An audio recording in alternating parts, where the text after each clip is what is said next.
Teach చేస్తున్నాడు. అది ఇది నాకు ఇచ్చిన దేవుడు ఇచ్చిన వరం అన్నాడు.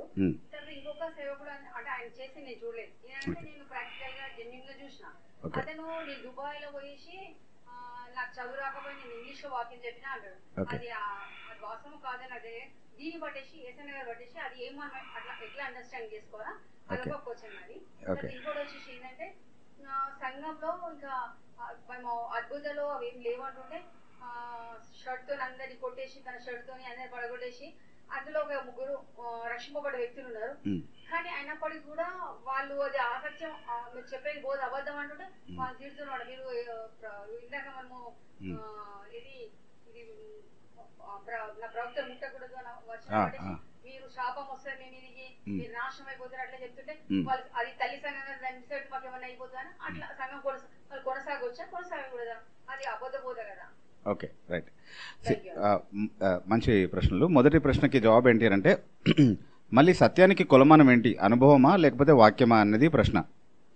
అయితే ఈరోజు అద్భుతాలు, స్వస్థతలు, భాష వరము ఇట్లాంటివి వరంగా ఏదైతే చెప్పుకుంటున్నారో, మాకు ఆ వరం ఉందని ఏదైతే చెప్పుకుంటున్నారో అది నిలిచిపోయాయి అని చెప్పడానికి వాక్యం నుండి చాలా ఆధారాలు చూపించాం.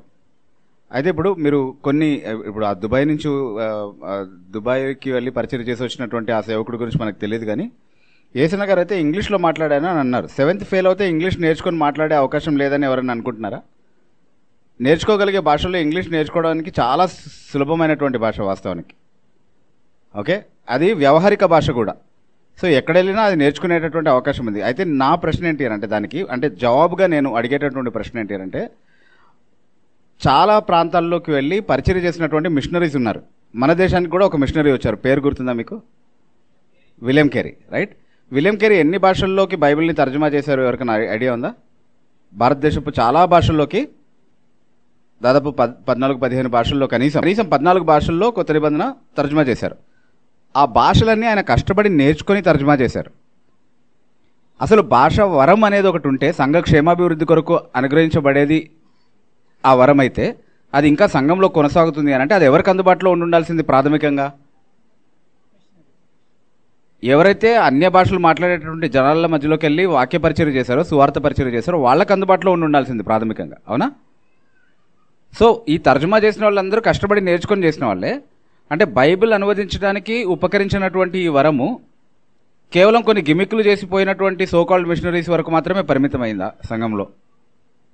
అలా అనుకోవడం తర్కబద్ధం కాదు అన్నటువంటి విషయాన్ని మనం జ్ఞాపకం ఉంచుకోవాలి. ఎప్పుడు కూడా అనుభవాలు కాదు, అనుభవాలుగా చెప్పుకుంటున్నటువంటి విషయాలు కావు ప్రమాణాలు. వాక్యం ఏం బోధిస్తుంది అన్నదే ప్రమాణం అనేది మనం గుర్తుపెట్టుకోవాలి. Okay, right. రెండవదిగా మీరు చెప్పింది ఏంటి అంటే ఒక సంఘంలో వాళ్ళు చేస్తుందే వేదం, దాన్ని ప్రశ్నిస్తే శాపం, ఇట్లాంటివి మాట్లాడేటటువంటి వాళ్ళ దగ్గరికి ఫస్ట్ వెళ్ళొద్దు. ఎందుకంటే ఫస్ట్ శాపం పెట్టడానికి, అది మన జీవితంలో నిజంగా నెరవేరడానికి, మనం నాశనం అవడానికి ఎలాంటి అవకాశము లేదు. ఎందుకంటే ఫస్ట్ ఆఫ్ ఆల్ వాళ్ళు చెప్తున్నటువంటి విషయాలు ఏవైతే ఉన్నాయో, అభిషిక్తిని ముట్టొద్దు అని అంటే ఈరోజు సంఘంలో అభిషిక్తులు ఎవరు? విశ్వాసులందరూ అభిషిక్తులే. వచనం చూపించమంటారా? మొదటి యోహాను పత్రిక 2వ అధ్యాయము 20వ వచనం అలాగే 27వ వచనం, ఈ 2 వచనాల్లోనూ విశ్వాసులందరినీ సంబోధిస్తూ ఆయన వలన మనం అభిషేకం పొంది ఉన్నామన్నటువంటి మాటలు చెప్పబడ్డాయి. సో నువ్వు అభిషిక్తుడు అయితే నేనేంటి మరి? నేను కూడా అభిషిక్తుడే. నువ్వు ఎవరిని శపిస్తున్నావు? అభిషిక్తుడిని శపిస్తున్నావు. కాబట్టి నీకే తగులుతుంది ఆ శాపం. దేవుని అభిషిక్తుడిని శపించినటువంటి దొంగ అభిషిక్తుడివి నువ్వు అంటాను నేను కదా. కాబట్టి వాళ్ళ అసలు సంఘమే కాదు, వాళ్ళు పెట్టేటువంటిది శాపం కూడా కాదు. మనం వాళ్ళకి భయపడాల్సినటువంటి అవసరత లేదు. వాక్య అవగాహన లేకుండా వాక్యం నేర్చుకోవడానికి ఒళ్ళొంగదు, మనం నేర్పిస్తుంటే ఎక్కదు. ఏ కోశాన కూడా ఎట్లాంటి ఇంట్రెస్ట్ కూడా లేదు నేర్చుకోవాలని, అర్థం చేసుకోవాలన్నటువంటి ప్రయత్నం లేదు. కానీ కేవలం ఏదో నేర్చుకొని వస్తారు, అదే ఆరాధనగా, అదే సేవగా, అదే పరిచర్యగా కొనసాగిస్తూ అలా వాళ్ళ జీవనాన్ని కొనసాగిస్తూ ఉంటారు. పొట్ట చించితే అక్షరం ముఖ్యలేదనమాట మళ్ళీ బైబిల్ నుంచి. అలాంటి సంఘాలు చాలా ఉన్నాయి. సో పరిశీలించి ఏది నిజంగా వాక్యానుసారమైనటువంటి సంఘము అర్థం చేసుకుని దాన్ని బట్టి వాళ్ళతో మనం వ్యవహరించాలి. ఊరికనే భయపడాల్సినటువంటి అవసరం లేదు వాళ్ళు శాపనార్థాలు పలికినంత మాత్రాన. తల్లి సంఘం విడిచిపెట్టి వెళ్తే ఇబ్బంది ఏం లేదు, తండ్రి సంఘం విడిచిపెట్టకుండా చూసుకోండి. Okay, right. ఓకే, సరే. అయితే ఇది మన కొనసాగింపా లేకపోతే మరి అపోస్తల బోధ సంపూర్తిగా అయిపోయింది, మనం చేసేది వేరే బోధన. అర్థం కాలేదు అంటే ఒకసారి రెఫరెన్స్ మళ్ళీ చదవండి. ప్రశ్న మొత్తం మళ్ళీ ఇంకొకసారి అడగండి. ఇప్పుడు మీరు చెప్పారండి ఇంతకుముందు, మీరు అడిగిన ఆ అభిప్రాయాలన్నీ ఒకరిని పట్టుకున్నాను నేను. అదే వచనం చదివారు కదా ఇందాక, ఆ వచనం చదవండి ఒకసారి. అపోస్తల యొక్క బోధ, అపోస్తల యొక్క కొనసాగింపు మనం చేస్తున్నాం. ఇప్పుడు వాళ్ళు చేసినటువంటిదే ఇవాళ మనం చేస్తున్నాం, దాన్ని కొనసాగిస్తున్నాం. వాళ్ళు అయిపోయిన తర్వాత మనం దాన్ని కొనసాగిస్తున్నాం, కానీ దాన్ని ఎక్కడికి స్టాప్ చేయాలా, మరి ఇక్కడ మనం కొనసాగించేది వేరే సేవన. ఓకే, అపోస్తలులు చేసినటువంటి పరిచర్యకి ఈ రోజు మనం చేసేటటువంటి పరిచర్య కొనసాగింపా కాదా అని అడుగుతున్నారు మీరు, అంతే కదా? నేను చెప్తున్నాను దానికి. అయితే ముందుగా మనం అర్థం చేసుకోవాల్సింది ఏంటంటే, అపోస్తలులు ప్రవక్తల ద్వారా దేవుడు సంఘంలో జరిగించినటువంటి పరిచర్యని పునాది పరిచర్య అంటాం. పునాది పరిచర్య అని ఎందుకు అంటాము అని అంటే, వాళ్ళ ద్వారా దేవుడు వాక్య ప్రత్యక్షత మనకిచ్చాడు. అయితే సంఘానికి దేవుడు అపోస్తలులు ప్రవక్తల్ని మాత్రమే అనుగ్రహించలేదు, బోధకుల్ని, సువార్థికుల్ని, ఉపదేశకుల్ని అనుగ్రహించాడు అనేది మనం చదువుతున్నాం. ఎక్కడ ఎఫ్ఎస్సి పత్రిక 4వ అధ్యాయంలో 11 నుంచి 13 వరకు ఉన్నటువంటి ఆ వాక్య భాగంలో ఈ లిస్ట్ అంతా చదువుతున్నాం మనం. సో అపోస్తలులు ప్రవక్తలు పునాది పరిచర్య చేశారు. ఈరోజు మనం చేసేది పునాది పరిచర్య కాదు. ఈరోజు అపోస్తలులు ప్రవక్తలు వేసినటువంటి పునాది మీద సంఘాన్ని నిర్మించేటటువంటి పరిచర్య మనం చేస్తున్నాం. అంటే వాళ్ళు ఇచ్చినటువంటి వాక్యాన్నే ఆధారం చేసుకుని యేసుక్రీస్తు ప్రభు యొక్క సంఘాన్ని కట్టేటటువంటి ప్రయత్నం చేస్తున్నాం. అయితే సువార్థికులు ఏం చేస్తారు? అపోస్తలులు ప్రవక్తలు ఇచ్చినటువంటి వాక్యాన్ని ఆధారం చేసుకుని అన్యులకు దేవుని వాక్యాన్ని అందించి దాని ద్వారా వాళ్ళు దేవుడిని అర్థం చేసుకుని దేవునితో సమాధాన పడేటటువంటి పరిచర్య చేస్తారు. దాని ద్వారా సంఘం విస్తరిస్తుంది. అలా విస్తీర్ణతలో సంఘం క్షేమాభివృద్ధి పొందుతుంది సువార్థికులు చేసేటటువంటి పరిచర్య ద్వారా. కాపర్లు ఏం చేస్తారు? విశ్వాసులుగా సంఘంలోనికి చేర్చబడినటువంటి వారికి దేవుని యొక్క వాక్యాన్ని, అంటే అపోస్తలులు ప్రవక్తలు వేసినటువంటి ఆ పునాది వాక్యాన్ని బోధించడం ద్వారా ఆ వాక్యంలో వారు ఎదిగి, వాక్యంలో వారు కట్టబడి, యేసుక్రీస్తు ప్రభువులో వారు నిలిచి ఉండేటటువంటి పరిచర్యని వాళ్ళ మధ్యలో జరిగిస్తారు. ఇది కాపర్లు చేసేటటువంటి పని. సో ఉపదేశకులుగా వీళ్ళు నియమించబడ్డారు, సువార్థికులు, కాపర్లు సంఘంలో. వాళ్ళు అపోస్తలులు ప్రవక్తలు వేసినటువంటి పునాది మీద కట్టేటటువంటి ప్రయత్నం చేస్తున్నారు. అంటే ఒక మాటలో చెప్పాలంటే అపోస్తలులు ప్రవక్తలు వేసినటువంటి, అంటే అపోస్తలులు ప్రవక్తలు చేస్తున్నటువంటి కార్యం యొక్క కొనసాగింపే ఇది. కానీ వాళ్ళు చేసే పనే మనం చేయట్లేదు. వాళ్ళు ప్రత్యక్షతగా వాక్యాన్ని మనకి ఇచ్చారు, అది పునాది. ఆ వాక్యాన్ని వినియోగించుకొని మనం ఈరోజు సంఘాన్ని విస్తీర్ణతలో అలాగే ఎదుగుదలలో అభివృద్ధి చెందే విధంగా పరిచర్య చేస్తూ ఉన్నాం అన్నమాట. అదే రైట్. చాలా మంచి ప్రశ్న అడిగారు Prasad garu, thank you.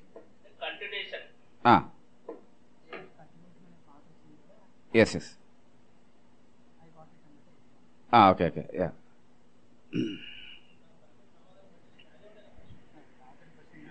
Okay, మీరు కాపీ కొడుతున్నారు లాజర్ గారు. ఆన్సర్ కాదు, క్వశ్చన్ కాపీ కొడుతున్నారు.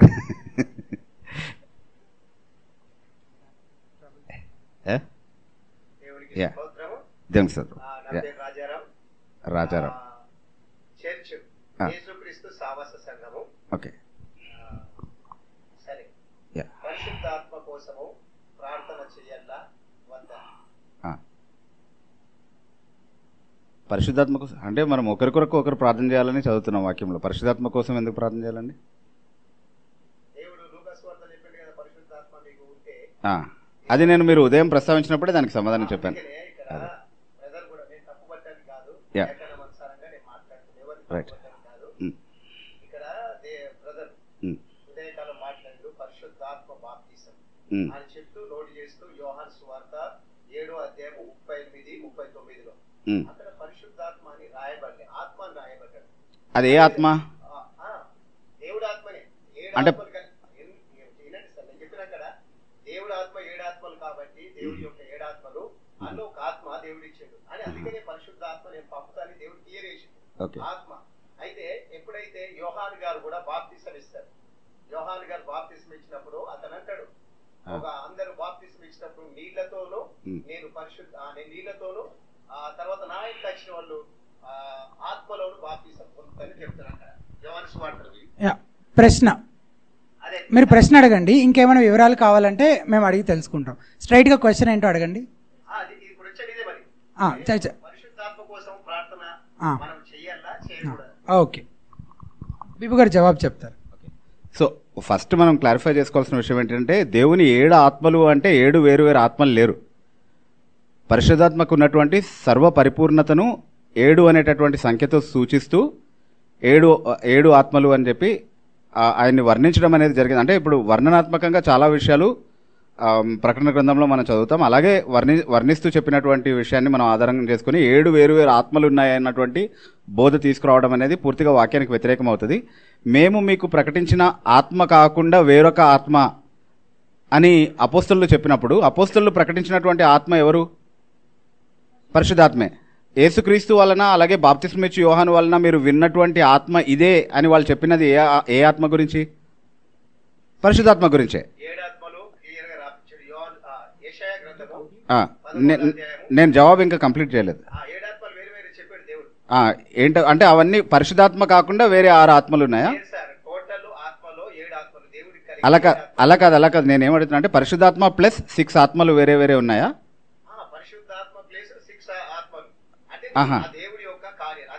ఓకే. పరిశుద్ధాత్మే చేసేటటువంటి వేరు వేరు కార్యాలని బట్టి వర్ణించబడ్డాన్ని మీరు మాట్లాడుతున్నారు. అట్లాగా అది లేదు 7 ఆత్మలు ఉన్నాయని మీరు ఒక సెమినార్ పెట్టండి సార్, మేము తిరిగి వచ్చి అటెండ్ అయ్యి నేర్చుకుంటాము. కానీ ప్రస్తుతానికి మా సెమినార్లో మేము ఇచ్చే కన్క్లూషన్ ఏంటంటే పరిశుద్ధాత్మ ఒకడే, ఒక ఆత్మే ఉన్నాడు. ఆయన్ని వివిధ విధాలుగా వర్ణించడం అనేది జరిగింది. 7 ఆత్మలు అనేది ఆయన సర్వ పరిపూర్ణతను సూచిస్తుంది, అంతే తప్ప 7 వేరు ఆత్మలు ఏమీ లేరు. లే వాదన వద్దు రాజారాం గారు, వాదన వద్దు. నేను నా ఆన్సర్ మీకు చాలా క్లియర్గా చెప్పాను. యోహాను సువార్త 7వ అధ్యాయము 38, 39లో యేసుక్రీస్తు ప్రభువు చెప్పింది పరిశుద్ధాత్మ గురించే. ఆత్మ ఇంకా అనుగ్రహించబడలేదని చెప్పింది పరిశుద్ధాత్మ గురించే. తర్వాత పరిశుద్ధాత్మ అనుగ్రహించబడినటువంటి సందర్భాన్ని కూడా మనం పెంతెకొస్తు దినాన చూస్తూ ఉన్నాం. ఆ తర్వాత ఈ ఆత్మ గురించే యేసుక్రీస్తు వాగ్దానం చేశాడు అన్నటువంటి విషయాలు కూడా చెప్తున్నాడు. కాబట్టి ఆ పరిశుద్ధాత్మ కాకుండా ఆ 6 ఆత్మల్లో ఇంకేదో ఆత్మని గురించి ప్రభు మాట్లాడుతున్నాడని చెప్పడానికి మీకు ఎలాంటి ఆధారం లేదు. ఎందుకంటే దిగొచ్చింది, ఒకవేళ మీ వాదన కోసం ఒకవేళ 6 ఆత్మలు ఇంకా పరలోకంలోనే ఉన్నారనుకున్నా భూమి మీద మనతో ఉండడానికి దిగొచ్చింది పరిశుద్ధాత్మే. కాబట్టి ఆ పరిశుద్ధాత్మ ప్రస్తావన గురించి మనం చేస్తూ ఉన్నాం. ఇక్కడ ఆ పరిశుద్ధాత్మకు సంబంధించినటువంటి వరాల గురించినటువంటి పరిశీలన చేస్తూ ఉన్నాము. ఆ దిగొచ్చినటువంటి పరిశుద్ధాత్మ ఒకడే, ఆయన గురించినటువంటి ప్రస్తావన 7వ అధ్యాయము 38, 39లో చేయబడింది. అంతేకాకుండా మీరు చెప్తున్నటువంటి వేరే 6 ఆత్మల్లో ఏదో ఒక ఆత్మ గురించి చెప్తున్నాడు అని అంటే ఆ ఆత్మ ఎప్పుడు దిగొచ్చిందో మీరు చూపించాల్సి వస్తుంది. యా, మీరు అదే అన్నారు, ఇప్పుడు మారుస్తున్నారు.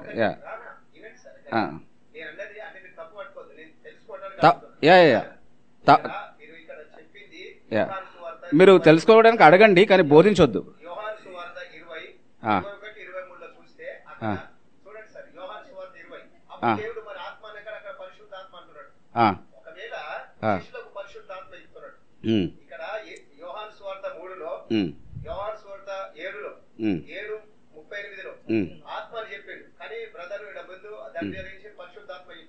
పరిశుద్ధాత్మే అది. మీరు తెలుసుకోవడానికి అడిగారు కాబట్టి నేను మీకు తెలియజెప్తున్న విషయం ఏంటి అని అంటే ఏంటి, అలా కాదు, కొన్ని సందర్భాల్లో పరిశుద్ధాత్మాని ప్రస్తావించారు, కొన్ని సందర్భాల్లో ఆత్మాని ప్రస్తావించారు, కొన్ని సందర్భాల్లో దేవుని ఆత్మాని ప్రస్తావించారు, కొన్ని సందర్భాల్లో క్రీస్తు ఆత్మ అని కూడా ప్రస్తావించారు. కానీ ఒకే ఆత్మ గురించే మాట్లాడింది. ఇవన్నీ వేరు వేరు ఆత్మలు కాదు. Okay, right, thank you. Right.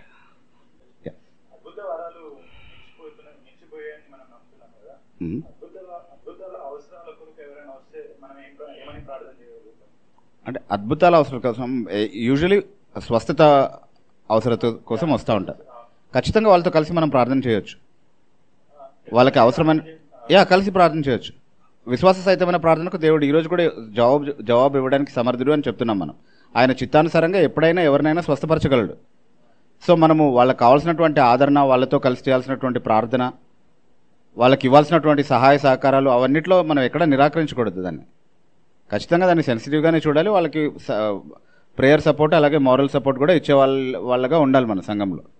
Okay, కానీ నాకు నిన్ను స్వస్థపరిచేటటువంటి వరం ఉందని ఎవరైనా చెప్తున్నారంటే అలాంటి వాళ్ళు మాత్రం వాక్యంలో లేనటువంటి ఒక విషయాన్ని తమకు తాము ఆపాదించుకుంటున్నారని చెప్తున్నాం మనం, అంతే. ఓకే, యా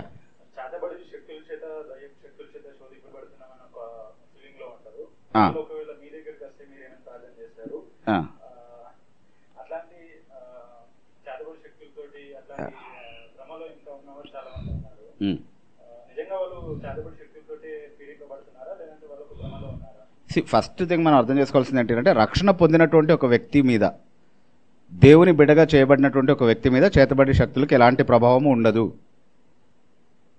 చాలా స్పష్టంగా సంఖ్యాకాండం 23వ అధ్యాయం 23వ వచనంలో ఆ మాట చెప్పబడింది.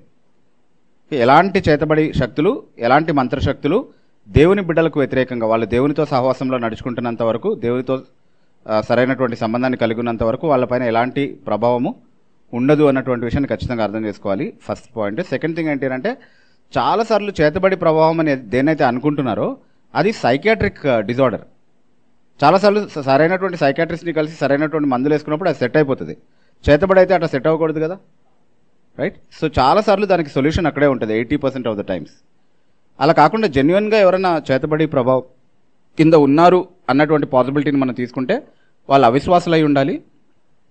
వాళ్ళ విషయంలో మనం ప్రార్థన చేసి అంటే ఖచ్చితంగా అన్ని అనారోగ్యం విషయంలో దేవునిపైన ఎలా ఆధారపడతామో అలాగే ఆధారపడవచ్చు.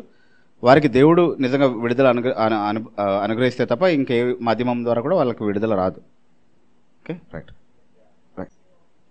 Yes sister, yes sister.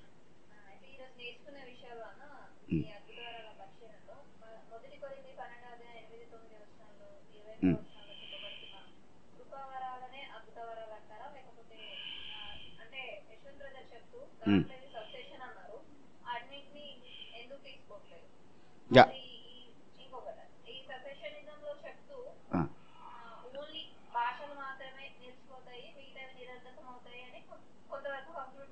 Yeah, అంటే మనం ఈ టీచింగ్ లో రెగ్యులర్ గా చూసినప్పుడు ఏదైనా ఒక వర్స్ తీసుకుని ఒక వాక్యాన్ని తీసుకుని కంక్లూజన్ కి రావద్దు.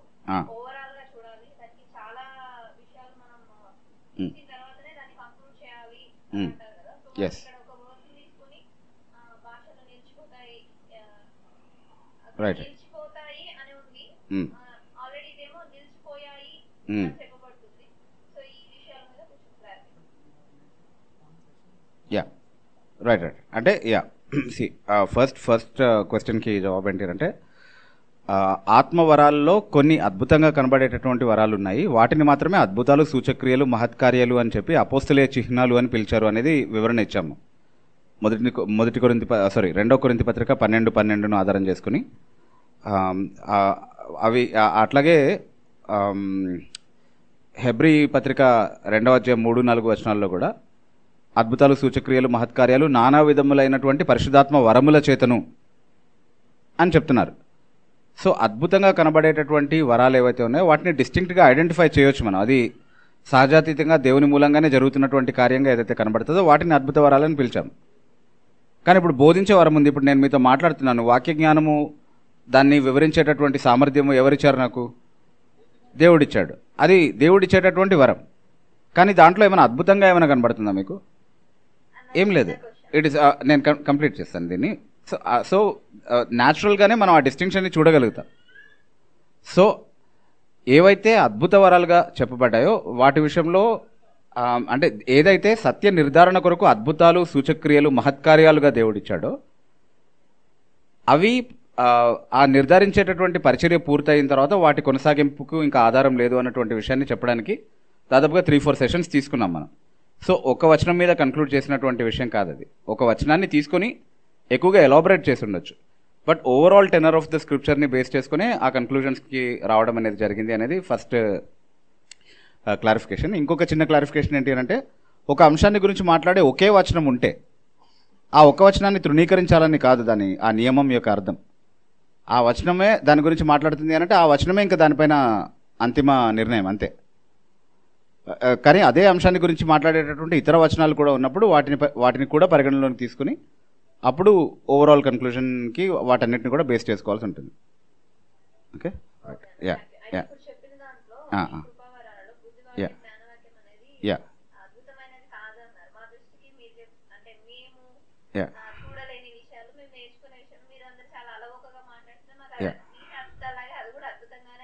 అంటే యాక్చువల్లీ అది మీరు నేర్చుకుంటే మీరు కూడా చేయగలరు బ్లెస్సీ గారు.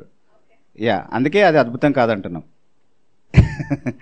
అంటే నేర్చుకోకుండా ఆటోమేటిక్గా వచ్చేసింటే అప్పుడు అద్భుతం అనమాట. అది ఏసిన గారి లాగా ఇంగ్లీష్ నేర్చుకోకుండా నేను ఇంగ్లీష్ మాట్లాడితే అది అద్భుతం అనొచ్చు, ఒకవేళ అది జరిగి ఉంటే. Okay, right. ఓకే,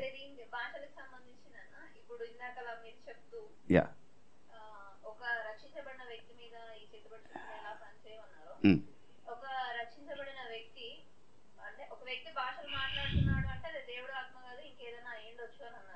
యా రక్షించబడిన వ్యక్తి భాషలో మాట్లాడుతున్నాడు అంటే అది రక్షణ లోపం అనొచ్చా లేకపోతే నిజంగా ఇంకేమన్నా అర్థం చేసుకోవాలా?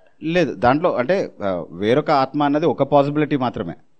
తను భ్రమపరుచుకుని ఉండొచ్చు, ఆ విధంగా అతనికి నేర్పించి ఉండొచ్చు, ఇలా మాట్లాడడమే ఆరాధించడము అని చెప్పి భాషల్లో నేర్పించేటటువంటి దుకాణాలు పెట్టుకున్న వాళ్ళు చాలామంది ఉన్నారు.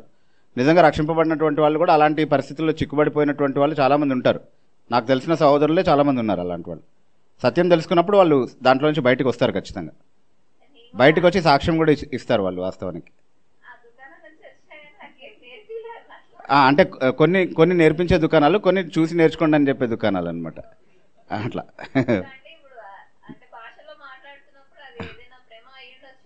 ఎస్, తమను భ్రమపరుచుకుంటారు, లేకపోతే అలా నేర్చుకుంటారు, అదే ఆత్మీయత అని అనుకుంటారు. అలా కొంతకాలం వాళ్ళు ఆ మోసంలో ఉండొచ్చేమో, కానీ సత్యం మీరు సత్యం తెలుసుకుంటారు, సత్యం మిమ్మల్ని స్వతంత్రులుగా చేస్తుంది అని వాక్యం చెప్తుంది. సో ఎంత మేరకు మనం వాక్యం నేర్చుకుంటే అంతే ఎక్కువగా వాక్యానుసారం కానటువంటి విషయాల్లో నుండి విడిపించబడతాం మనం. Yeah yeah sure.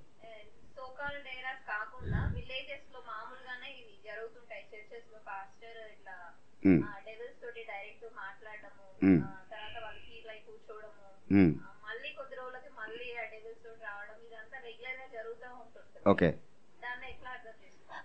నాకు అర్థం కాని ఒక విషయం ఏంటంటే, మామూలుగా దయ్యాలకి నేను అడిగే ప్రశ్న ఏంటంటే, మీరు అసలు విలేజెస్కే ఎందుకు పరిమితం అవుతున్నారు? మీకు ట్రాఫిక్తో ఇబ్బందా, లేకపోతే పొల్యూషన్ ప్రాబ్లమా, లేకపోతే ఇంకేమన్నా? విలేజెస్కే ఎందుకు పరిమితం అవుతున్నారు మీరు ఉంటే సిటీస్లో ఎందుకు కనబడట్లేదు? చదువుకున్న పాస్టర్ల మధ్యలో ఎందుకు రావట్లేదు? చదువుకున్నటువంటి ఒక సమూహం మధ్యలో ఎందుకు జరగట్లేదు ఇది? So there is lot of ignorance. ఇక్కడ ఉన్నటువంటి ఇగ్నోరెన్స్ని కూడా అడ్వాంటేజ్ చేసుకుని అట్లాంటి ఒక సైకలాజికల్ ఎన్వైరన్మెంట్ని క్రియేట్ చేస్తున్నారు అన్నటువంటి విషయాన్ని కూడా మనం అర్థం చేసుకోవాలి డెఫినెట్లీ. యా, హైదరాబాద్లో అది ఎక్కువ కాలం రన్ అవ్వదు. అంటే మళ్ళీ ఇక్కడి నుంచి రావాల్సిందే, విలేజెస్ నుంచి రావాల్సిందే అక్కడికి కూడా ఆ దుకాణం నడవాలంటే. అక్కడున్న వాళ్ళ మధ్యలో నడవదు అది. ఒకవేళ జేసీఎన్ఎంలో చేస్తున్నది ఆత్మకార్యం అని ఒకవేళ ఎవరైనా అనుకుంటే, అది ఏ ఆత్మకార్యం అనేది నిర్వచించాల్సి ఉంటుంది. అది ఖచ్చితంగా దురాత్మకార్యం. జేసీఎన్ఎంలో జరుగుతున్నటువంటిది ఏదైనా సరే అది ఖచ్చితంగా దురాత్మకార్యం. దేవుని ధర్మశాస్త్రాన్ని దూషించేటటువంటి ఇది, పరిశుద్ధాత్మ యొక్క వ్యక్తిత్వాన్ని తృణీకరించేటటువంటి ఒక సంఘం. అలాంటి ఒక సంఘంలో దేవుని ఆత్మ కార్యాలు జరుగుతున్నాయని ఎప్పుడు ఎవరు పొరబడద్దు. అంతా మొత్తం డ్రామా అంతే, అంతకుమించి ఏమీ లేదు.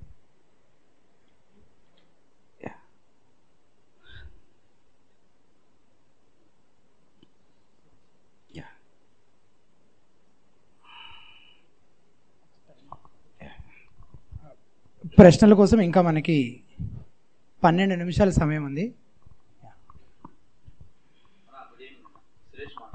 ఎస్ సురేష్. ఎస్ సురేష్. అన్నది మా చుట్టూ ఉన్న చర్చెస్లో కానీ లేకపోతే క్రైస్తవ సమాజంలో తరచుగా రెగ్యులర్గా మేము చూస్తూ ఉంటాం, వింటూ ఉంటాం ఏంటంటే సంఘాలలో ప్రవచనాలు, దర్శనాలు, కళలు, స్వస్థతలు వీటిపైనే ఆధారపడి ఉంటుంది. కంటిన్యూస్గా ఇది జరుగుతూ ఉంటే చెప్తానే ఉంటారు. ఒక ఎగ్జాంపుల్ చెప్తావా సురేష్, ప్రవచనాలు ఎట్లా చెప్తారో? అంటే తరచుగా చిన్నప్పటి నుంచి వింటూ వచ్చావు కదా. అంటే నా కుమారుడా నువ్వు భయపడకు, నేను నీకు తోడుగా ఉన్నాను, ఇదే యెహోవా వాక్కు. అయిపోయిందా? అదే ప్రవచనం. అది దాన్ని అంటామా మనం ప్రవచనం అసలు? ఎవరైనా చెప్పొచ్చు, ఇది దాంట్లో ఏముంది? ఇప్పుడు ఒక 1 year ఆగం మా ప్రస్తుతికి నేర్పించి చెప్పిస్తే ఇవే మాటలు నీకు.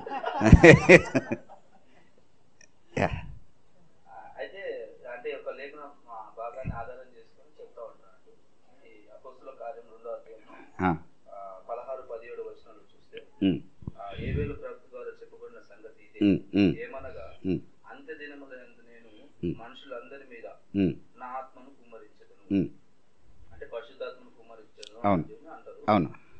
మీ కుమారులను మీ కుమార్తెలను ప్రవచిస్తారు, మీ యవనస్తులు దర్శనములు కలుగును, యవనస్తులకు దర్శనములు కలుగును, మీ వృద్ధులు కలలు కందురు. ఆ దినములలో నా దాసుల మీదను నా దాసురాళ్ళ మీదను నా ఆత్మను కుమ్మరించదను కనుక వారు ప్రవచించెదరు. రైట్. సో ఇంత క్లియర్ గా ఉంది కదా. అవును. లేదు లేదని ఎట్లా అంటారు? ఏం లేదంటున్నాం, ఏముందంటున్నాం అనేది ప్రశ్న అనమాట అక్కడ. ఫస్ట్ ఏముందంటున్నామో చెప్పుకుందాం ఫస్ట్. ఓకే, యోవేలు ప్రవక్త ద్వారా నెరవేరింది ఇదే అని చెప్తూ సర్వజనులపై ఆత్మను కుమ్మరిస్తున్నాడు అన్నటువంటి మాట చెప్తున్నాడు కదా ఫస్ట్. అది వీళ్ళు ఒప్పుకుంటారా? First point. అంటే విశ్వాసులుగా చెప్పుకుంటున్నటువంటి వాళ్ళందరిలో పరిశుద్ధాత్మ ఉన్నాడు అన్నటువంటి విషయాన్ని వీళ్ళు ఒప్పుకుంటారా? లేదు, మీరు కనిపెట్టాలి, మీరు తపస్సు చేయాలి, మీరు ఇంకేదో చేయాలని చెప్తారు. ఓకే, సో వాళ్ళకి కన్వీనియంట్గా ఉన్నదే తీసుకుంటారు అన్నటువంటి విషయాన్ని మనం అర్థం చేసుకోవాలి ఫస్ట్. అదే తర్వాత మనం అర్థం చేసుకోవాల్సింది ఏంటంటే, మీ కుమారులు మీ కుమార్తెలు ప్రవచిస్తారు అన్నటువంటి మాట నెరవేర్పు ఎప్పుడు వరకు కొనసాగుతుంది ఈ సంఘంలో అన్నటువంటిది చాలా ప్రాముఖ్యమైనటువంటి ప్రశ్న. మనం చెప్పుకున్నాం, కొత్త నిబంధన ప్రత్యక్షత పూర్తయ్యేంత వరకు దేవుడు ప్రత్యక్షతలు ఇస్తూ వచ్చాడు. కానీ కొత్త నిబంధన సంపూర్ణంగా పూర్తయిన తర్వాత ప్రత్యక్షతలు ఆగిపోయాయని చెప్పాం. దానికి ఆధారం ఏంటి అని అంటే, జాగ్రత్తగా గుర్తుపెట్టుకోండి ఈ రెఫరెన్స్ కానీ నేను ఇప్పుడు చెప్తున్నటువంటి మాటలు కానీ. దానియేలు గ్రంథంలో 9వ అధ్యాయము 24 నుంచి 27 వరకు ఉన్నటువంటి వాక్య భాగాలు మనం చదివినప్పుడు దానియేలు చాలా స్పష్టంగా యేసుక్రీస్తు ప్రభు అంటే మెస్సియా వచ్చిన తర్వాత ఆయన నెరవేర్చేటటువంటి కార్యాల గురించినటువంటి ప్రస్తావన చేస్తాడు అక్కడ.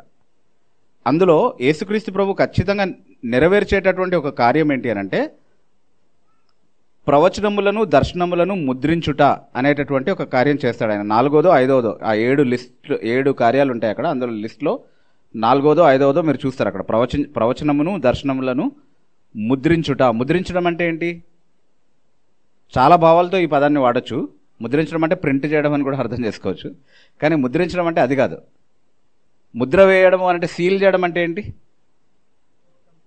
క్లోజ్ చేసి సీల్ వేస్తాం కదా దాన్ని, అట్లా అనమాట. అంటే యేసుక్రీస్తు ప్రభు ఈ దినములు అంతమంది మనతో మాట్లాడి ఆయన మాట్లాడినటువంటి మాటలు అపోస్తలీయ పరిచర్య ద్వారా మనకు ప్రత్యక్షపరిచి సంపూర్ణం చేసిన తర్వాత ఆయన చేసే కార్యం ఏంటి అంటే, ప్రవచనాలని దర్శనాలని ముద్రిస్తాడు. ఆ తర్వాత మళ్ళీ ప్రవచనాలు దర్శనాలు రావాల్సినటువంటి అవసరత లేకుండా దాన్ని ముద్రిస్తాడు అన్నటువంటి విషయాన్ని మనం ఖచ్చితంగా అర్థం చేసుకోవాలి. ఇది అవి నిలిచిపోయాయని చెప్పడానికి ఆధారం.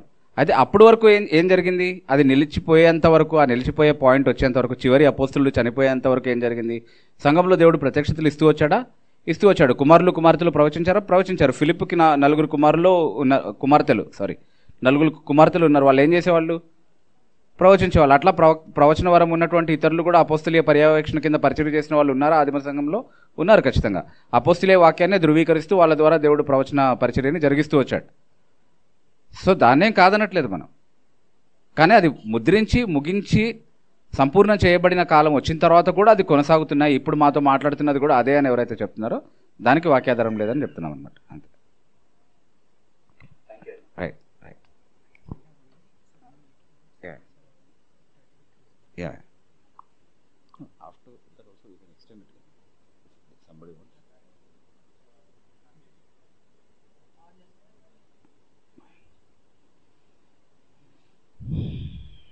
ఇందాక మీరు 2 పాయింట్స్ చెప్పారు కదా, దయ్యాలు పీడింపబడుతున్న వారికి సైకాట్రిక్ ప్రాబ్లం ఉంది లేదా అది దయ్యం కాకపోవచ్చు అని అంటున్నాను. అది పిచ్చి అయి ఉండొచ్చు మోస్ట్లీ, ఆర్ డిప్రెషన్ అయి ఉండొచ్చు, లేకపోతే సమ్ పర్సనాలిటీ డిజార్డర్ అయి ఉండొచ్చు, మానసిక వ్యాధి. అంతే.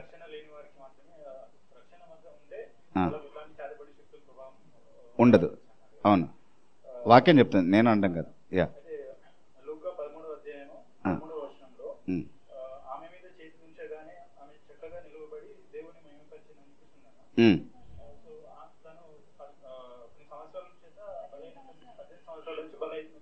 అవును,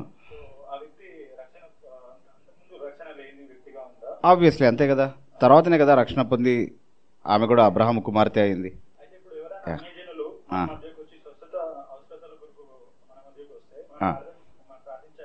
ఓకే, అది ఇప్పటి కాలానికి సంబంధించింది కాదు కాబట్టి అదే మన పాయింట్ కూడా అదే. అది జరగట్లేదు అనేది అందరికీ తెలుసు, కానీ జరుగుతుందని చెప్పుకుంటున్నారు. సో జరగకపోవడానికి వివరణ బైబిల్లో ఉందా లేదా అన్నది చూడాలి తప్ప, జరగని దాన్ని జరుగుతుందని నమ్మించడం ద్వారా మోసమే జరుగుతుంది తప్ప దాంట్లో యథార్థత ఏమీ లేదు. Okay right.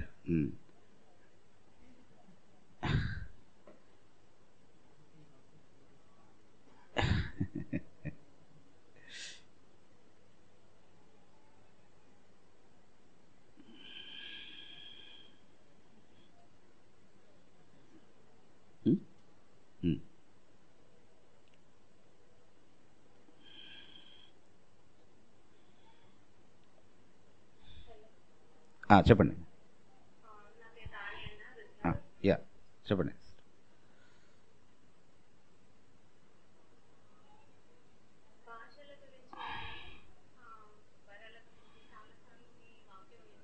ఓకే, చాలా నేర్చుకున్నాను. దేవుని స్తోత్రం. యా, మహిమపరుస్తున్నాను. మీకు ఓకే, వందనాలు. యా, ఎందుకంటే మేము కూడా ఇక్కడ మా తెలంగాణలో ఎక్కువ అంటే ఇవే ఉన్నాయి. మేము కూడా అవన్నీ చేసి వచ్చిన వాళ్ళమే. ఇప్పుడు సిగ్గుపడుతున్నాము. నేను కూడా మీ తెలంగాణనేమో. ఓకే, అంటే విలేజ్లలో. Right right.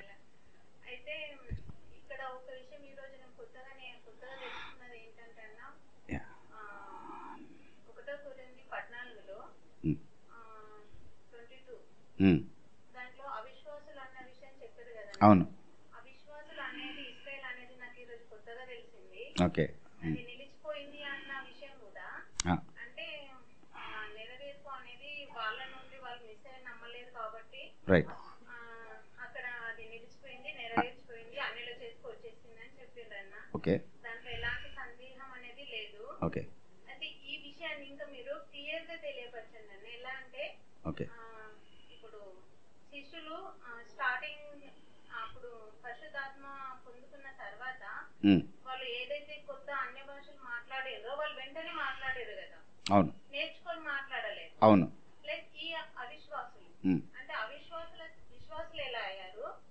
విశ్వాసులు అంటే అవిశ్వాసులు అంటే ఇశ్రాయేల్ ఎలా దీన్ని కొంచెం క్లియర్ గా చెప్పండి అని. ఓకే, అయితే మంచి అర్థం. Yes yes yes. అంటే ఇశ్రాయేలీల ముందే ఈ అన్య భాష వరాన్ని దేవుడు ప్రదర్శించి చూపించడం ద్వారా దేవుడు ఏం చెప్తున్నాడు అని అంటే, అద్భుతకరంగా దేవుడు తన ప్రత్యక్షతల్ని అన్యుల భాషల ద్వారా వినిపిస్తున్నాడు. హెబ్రీ భాషలో మాత్రమే కాకుండా హీబ్రూ భాషలో అప్పటి వరకు మాట్లాడుతూ వచ్చేవాడు, వాళ్ళ భాషలో. ఆ భాషలో కాకుండా అన్య భాషల్లో దేవుడు తన ప్రత్యక్షతను వినిపిస్తున్నాడు అని అంటే, హెబ్రీలుగా మాకున్నటువంటి ప్రత్యేకమైనటువంటి స్థానాన్ని మనం కోల్పోయాము, ఇది దేవుని తీర్పు యొక్క చిహ్నము అన్నటువంటి విషయాన్ని వాళ్ళు గుర్తెరగగలిగే విధంగా ఆ వరాన్ని దేవుడు వినియోగించాడు అనమాట. అందుకే అది అవిశ్వాసులకు సూచనగా ఉంది, అది వారికి వ్యతిరేకమైనటువంటి ఒక సూచనగా దేవుడు దాన్ని వినియోగించాడు అన్నది అక్కడ ఉన్నటువంటి భావం.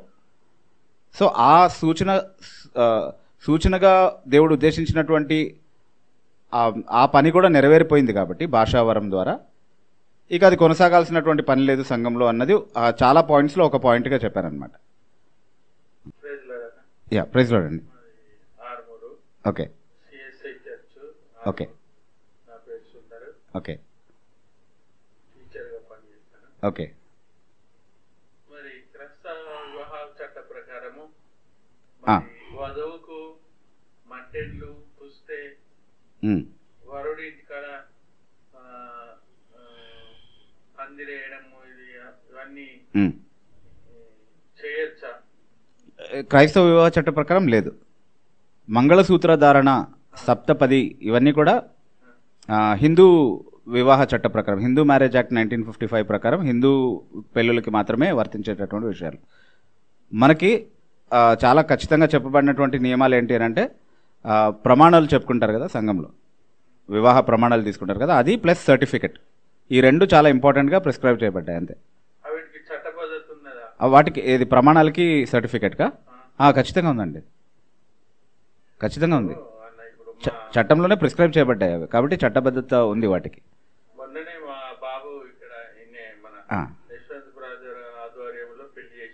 ఓకే, ఓ శ్యామ్ వాళ్ళ father. Okay okay okay okay. అదే మరి దానికి ఏ విధమైన చట్టబద్ధత ఉన్నది? ఇప్పుడు బ్రదర్ ఈయన ఇంటికాడ నిజామాబాద్లో పెళ్లి చేసినాము, ఓకే, మరి ఇక్కడ పందిరేయద్దు అన్నాడు, ఓకే, మంగళసూత్రం కట్టనియలేదు, మట్టెళ్ళు పెట్టనియలేదు. అంటే వాటికి పందిరికి మంగళసూత్రానికి మనకి చట్టబద్ధత ఏం లేదండి. ఓకే, సో లేదు, ప్రశ్న అడగనివ్వండి, ఇబ్బంది ఏం లేదు, ప్రశ్న అడగనివ్వండి, ఇబ్బంది ఏం లేదు. లేదు లేదు లేదు లేదు లేదు అట్లా ఏం లేదండి, ఇది నేర్చుకునే సమయమే కదా, ఇబ్బంది ఏం లేదు. సో సో చాలా క్లియర్గా అది మన చట్టం కాదండి. మీరు ఏవైతే చెప్తున్నారో మంగళసూత్ర ధారణ, పందిరేయాలి, మంత్రాలు చదవాలి, భజంత్రీలు వాయించాలి, ఇవన్నీ కూడా మనకు సంబంధించినవి కావు. ఖచ్చితంగా వేరే సంఘాల వాళ్ళు ఇంకా చాలా చేస్తున్నారు, వేరే సంఘాల వాళ్ళు ఇంకా చాలా చేస్తున్నారు. అవన్నీ మనము చట్టపరంగాను వాక్యానుసారంగాను అవసరమున్నవి మాత్రమే మన పెళ్లిళ్ళు అనుమతిస్తాము, దానికి మించి ఏది చేయమండి. ఇప్పుడు క్రైస్తవుగా ఇప్పుడు స్త్రీలు కానీ వాళ్ళు మంగళసూత్రాలు లేకుంటే సమాజం ఎట్లుండే, ఏమనుకుంటది వాళ్ళ గురించి? అంటే ఏ సమాజము?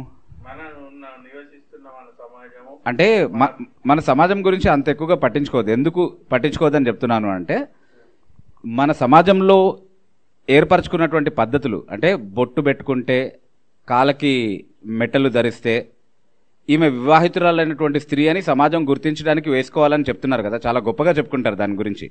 కానీ వాస్తవానికి దాని వెనకాల ఉన్న బ్యాక్గ్రౌండ్ ఏంటి? ఈ సంస్కృతిలో ఒక వివాహితురాలిని ఒక విధవరాలిని వేరు చేసి విధవరాలి పట్ల వివక్ష చూపించి ఆమెను వేరు చేయడానికి సమాజం నుంచి పెట్టుకున్నటువంటి ఒక సంస్కృతి అది. అలాంటి ఒక అన్య సంస్కృతిని మనం ప్రోత్సహించాలా లేకపోతే దానికి వ్యతిరేకంగా నిలబడాలా? మీరు చెప్పండి. వ్యతిరేకించాలా దాన్ని ప్రోత్సహించాలా క్రైస్తవులుగా? అదే చేయండి మీరు కూడా. అది కరెక్ట్గా ఒప్పుకున్నారు మీరు కూడా అదే చేయండి. బ్రదర్ ఏంటంటే మరి ఇప్పుడు ఈ లోక సమాజంలో మనం నివసిస్తున్నాం కదా. లేదు, మనం లోకంలో నివసిస్తున్నాము కానీ లోకానికి చెందిన వారం కాదు. లోక నియమాల్ని బట్టి మనం నియమించము, లోక మర్యాదను మనం అనుసరించము, లోకం పోకడలకు మన జీవితంలో స్థానం ఉండకూడదు. వాక్యానుసారమైనటువంటి నియమాల్ని బట్టి మనం జీవిస్తాం అంతే. అదే క్రైస్తవం అంటే. మీరు క్రైస్తవ వివాహం అని ప్రారంభించారు మీ ప్రశ్న కూడా. క్రైస్తవ అంటే ఏంటి? సమాజం కాదు కదా, లోకం కాదు కదా. Okay, right. కొన్ని ఇంకోటనా కళలు దర్శనాలు అని ఉన్నాయా మరి? అవి లేవనే చెప్పుకుంటూ వచ్చాం కదా పొద్దు నుంచి కూడా. మనం ఈ సదస్సు పెట్టుకునేదే దానికి. యా, మా ఇంట్లోనే కాదు, మన పొరుగు వారు కానీ నా కళ ఇది వచ్చింది మరి. కళలు వస్తాయి, కళలు వాస్తవంగానే వస్తాయి. అయితే కళలు ఎందుకు వస్తాయంటే ప్రసంగి గ్రంథంలో ఒక మాట చెప్తున్నాడు. అది వచనం ఒకసారి చదువుతా. విస్తారమైన పనిపాట్ల వల్ల కళలు కలుగుతాయని ఉంది ప్రసంగి గ్రంథంలో. సో మనం బాగా బిజీగా ఉండి బాగా టైర్డ్ అని మంచి సౌండ్ స్లీప్ అని అర్థం అనమాట. మనం బాగా కళలు కంటున్నామంటే మంచిదే అది. కానీ అది దేవుని ప్రత్యక్షత అని అనకూడదు. మనకు వచ్చే కళలన్నీ కూడా దేవుని ప్రత్యక్షతలు కావు. దానికి దీనికి వ్యత్యాసం ఉంది. కళలు వస్తాయంటే వాస్తవంగానే వస్తాయి కళలు అందరికీ. అంటే అప్పుడు మన ఆదిమ సంఘం కానీ కళలు దర్శనాలు అన్నారని ఉన్నది కదా. లేదు, కళలు దర్శనాలు దేవుడు ఒక సమయంలో తన ప్రత్యక్షతకు మాధ్యమంగా వాడుకున్నాడు.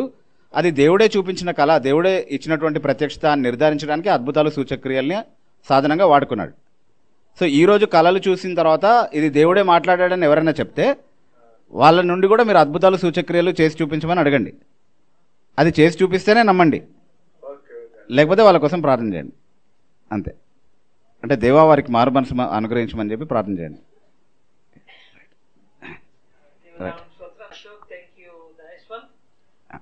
మంచి వివరించారు.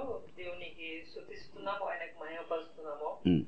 కానీ కొన్ని చెప్పటంలోనే కొన్ని పాయింట్లు మనుషులకు కొద్ది డౌట్ వచ్చేటట్లా కొడుతున్నాయి.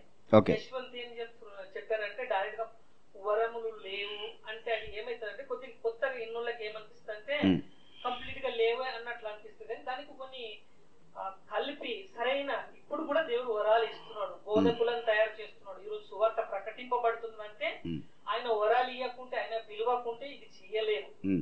అంటే కొన్ని విషయాలు ఇలా యూనిట్స్ చెప్పి ఉంటే ప్రజలకు కొద్దిగా అవగాహన, అండర్స్టాండింగ్ వస్తుందని నేను అట్లా అనుకుంటున్నాను. ఎందుకంటే సరళ గా ఒక మాట లేదంటే ప్రజలు ఒక పరిశుద్ధాత్మ లేదన్నట్ల ఫీలింగ్ లో హర్ట్ అయినట్ల. ఓకే, నేను దాని క్లారిఫికేషన్ ఇస్తాను అంకుల్ మీకు. జాగ్రత్తగా అర్థం చేసుకోండి. అట్లా ఇస్తే క్లియర్ గా ప్రజలకు మరి అలా ఒక ప్రోత్సాహానికి బలపరచడానికి విశ్వాసంలో ఎదగటానికి ఛాన్స్ చాలా ఉపయోగకరంగా ఉంటుందని నేను ఒక చాలా మంది అంటున్నారు. ఇప్పుడు ఇది ఇన్నాక ఇప్పుడే అంటున్నారు ఇది ఇట్లా లేదు అట్లా లేదంటే ప్రజలకు చాలా డౌట్లు వస్తున్నాయి కదా. అది చెప్పేటప్పుడే కొద్దిగా దాంట్లో అంటే ఇది ఉన్నది ఇది లేదు అని క్లియర్ గా చెప్తే వాళ్ళకి కొద్దిగా నాకైనా ఇంటుంటే అవగాహన వస్తుందని అది నేను చెప్తాను. అంటే ఇప్పుడు కొందరు లేదే కంప్లీట్ లేదు, ఇక్కడ పరిశుద్ధాత్మ వరాలు ఇస్తలేదంటే ఇప్పుడు దేవుడు పని చేస్తలేడు అన్నట్ల ఆ క్లారిఫికేషన్ ఇచ్చారు. చాలా క్లియర్ గా ఆ క్లారిఫికేషన్ ఇచ్చారు అంకుల్, మీరు వినలేదు అనుకుంటాను. చాలా క్లియర్ గా ఇచ్చారు ఆ క్లారిఫికేషన్. తర్వాత మనం టాపిక్ పెట్టుకుందే వరాల పరిశీలన కాదు, అద్భుత వరాల పరిశీలన. అద్భుత వరాల గురించి మాట్లాడుతున్నప్పుడు అవి ఇవ్వలేదనే చెప్పాలి. అది కొత్తగా వింటే, మొదటిసారి వింటే అది ఆశ్చర్యంగానే అనిపిస్తుంది ఎవరికైనా. కానీ ఎప్పుడో ఒకసారి కొత్తగా వినాల్సిందే కదా. తర్వాత అట్లా చెప్పలే. లేదు, క్లారిఫికేషన్ ఇచ్చారు. దానికి ఏం నిలిపేశారు, ఏం కొనసాగుతుంది అన్నటువంటి విషయాన్ని మీరు మిస్ అయినట్టున్నారు. చాలా క్లియర్గా దాన్ని వివరించి చెప్పారు.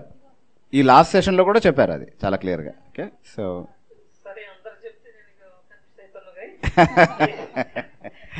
ఓకే, నేను ఒక ఉదాహరణకి ఇప్పుడు ఈ రోజు కొత్తగా మీటింగ్ అటెండ్ కొంచెం ఏమంటే ప్లెయిన్లీ అట్లా అయ్యే ఛాన్స్ ఉన్నది. లేదు అట్లా చెప్పలేదు అంకుల్, అంటే మీరు ఎక్కడో కన్ఫ్యూజ్ అయినట్టున్నారు, అట్లా చెప్పలేదు, క్లియర్గానే చెప్పారు. Okay okay, thank you. Okay okay, thank you.